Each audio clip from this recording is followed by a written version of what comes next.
প্রথম পয়েন্ট এই রিপোর্টে বলা হচ্ছে যে বেতবোনা গ্রামে এই যে দাঙ্গা, এই যে ধ্বংসলীলা চলেছে, তাতে 113টি বাড়ি এমনভাবে ধ্বংস হয়েছে, এমনভাবে ক্ষতিগ্রস্ত হয়েছে যে তার কোনো কাঠামো পর্যন্ত এখন পড়ে নেই, এতটাই ক্ষতিগ্রস্ত হয়েছে। 2 নম্বর,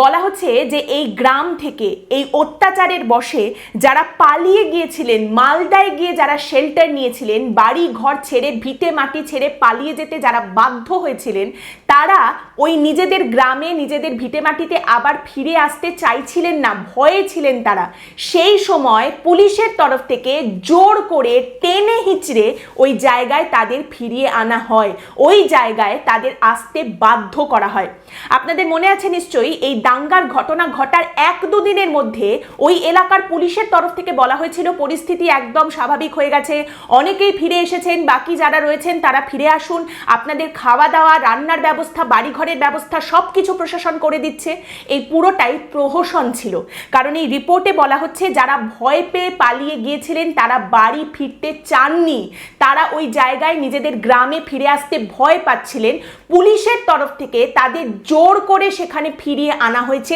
টেনে হিচড়ে ওই জায়গায় আসতে বাধ্য করা হয়েছে, যাতে পুলিশ এটা বলতে পারে যে পরিস্থিতি একদম স্বাভাবিক, কোনো দাঙ্গা নেই, সবাই কিন্তু ফিরে এসেছেন।